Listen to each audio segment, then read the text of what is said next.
Merci à Grégoire ainsi qu'à Charline, mesdames et messieurs, merci. Bien, bonjour et bienvenue. Je suis donc place donc à l'actuel de ce matin. J'espère que vous êtes très bien réveillés. Nous allons donc démarrer l'actualité recueillie sur la toile avec cette grève de la faim au niveau du camp pénal de Dakar. Une information que l'on retrouve sur Dakar Actu. Ce lundi 8 avril 2025, le calme du camp pénal à Dakar a été perturbé par une grève de la faim sans précédent. Un certain nombre de prisonniers a choisi de ne pas s'alimenter afin de protester contre ce qu'ils considèrent comme un abandon judiciaire et des conditions de détention inhumaines. Une situation qui, d'après leur déclaration, perdure depuis plus de 10 ans. Depuis 2010, 2011, 2012, nous avons interjeté appel de nos phrases, mais personne ne nous donne de réponse. On dirait qu'on nous a mis de côté, confie un détenu qui purge une peine depuis 17 ans. En dépit de la succession de changements à la tête de l'institution, près de 8 directeurs en 15 ans, aucun d'eux n'aurait fourni d'informations tangibles concernant le destin des détenus ayant interjeté appel.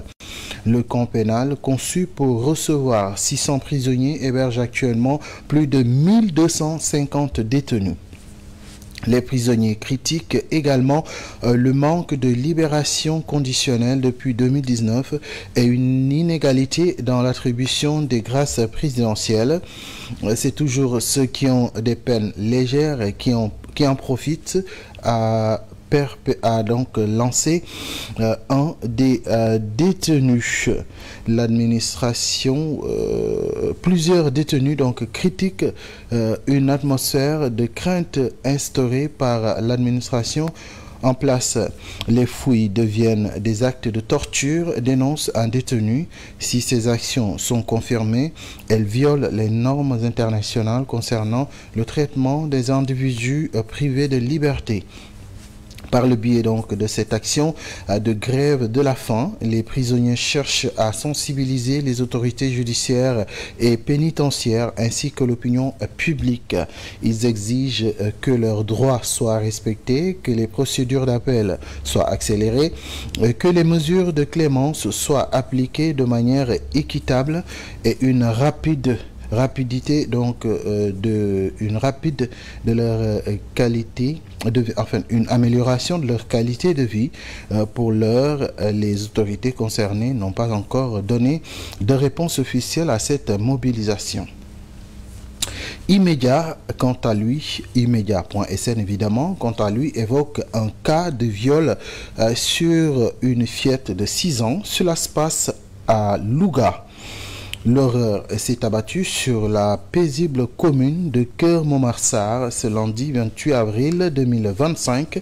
Une fillette de seulement 6 ans, scolarisée dans une école maternelle locale, a été victime d'un acte de viol odieux en début d'après-midi.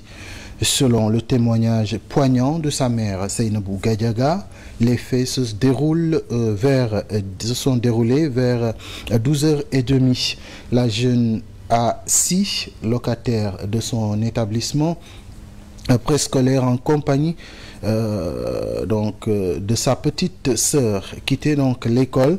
Elle a été donc interceptée par un individu non identifié. L'agresseur l'aurait alors entraînée dans un lieu isolé à l'abri des regards avant de commettre l'irréparable.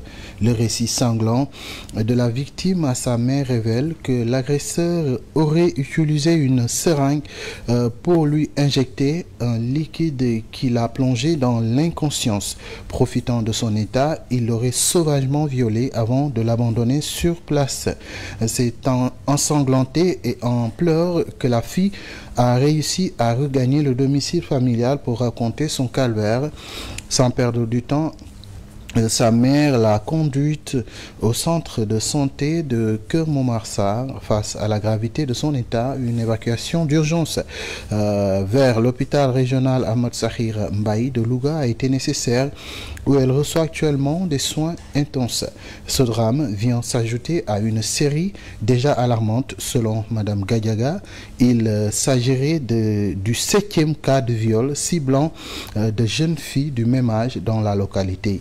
La mère éplorée craint que l'auteur de ces agressions répétées ne soit la même personne qui, selon ses dires, utiliserait une perruque pour masquer son identité. Une plainte a été déposée auprès de la brigade de gendarmerie de Keur Momar Sarr. La population locale vit dans la psychose face à ces actes criminels qui troublent leur quotidien et hantent leur sommeil. Le Soleil.sn revient sur la revalorisation des salaires minima des travailleurs domestiques qui crée des polémiques depuis la publication de l'arrêté.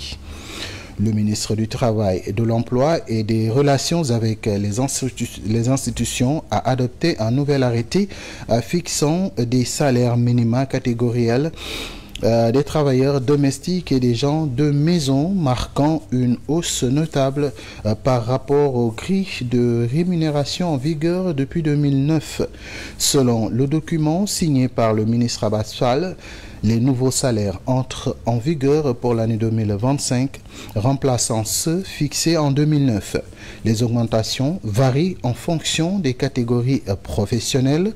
Par exemple, pour la première catégorie, le salaire mensuel passe de 42 714 francs à 64 223 francs CFA, tandis que pour la 7e catégorie, il est porté de 53 318 francs à 76 996 francs. Cette décision intervient en application de plusieurs textes dans le décret numéro 2023-1710 relatif au salaire minimum interprofessionnel garanti et au salaire minimum agricole garanti, ainsi que d'autres arrêtés et lois visant à renforcer la protection sociale des travailleurs.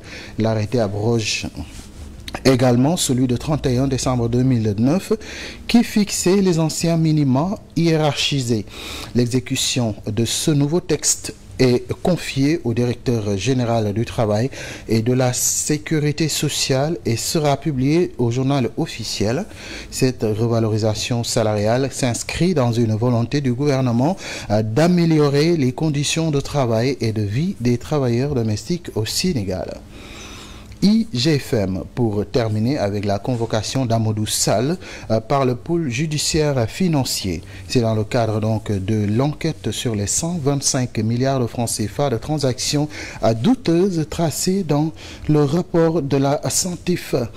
L'observateur, repris donc par IGFM, annonce dans son édition de ce lundi 28 avril que le parquet financier a convoqué Amadou Sall, fils aîné de l'ancien président Macky Sall.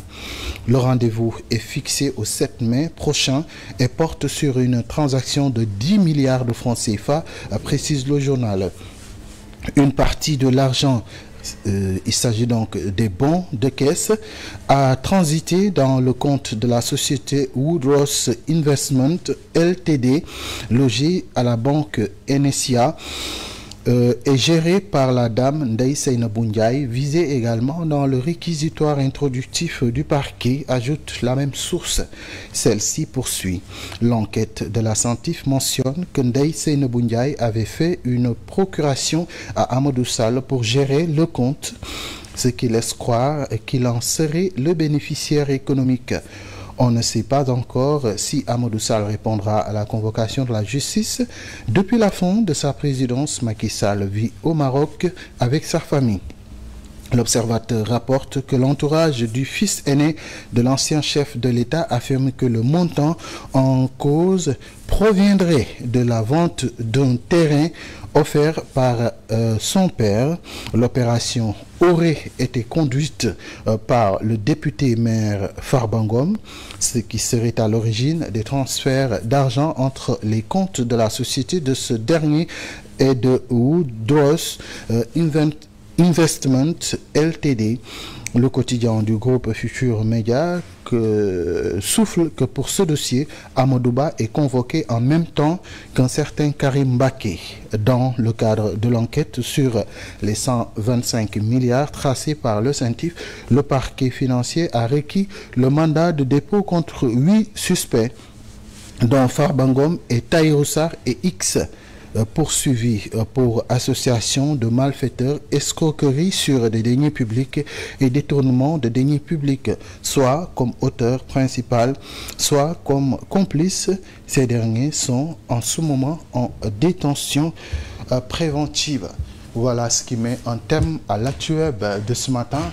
Merci de l'avoir suivi. Je cède la place à Pape Malik pour la suite de cette partie réservée à l'information de la matinale. Excellente suite des programmes.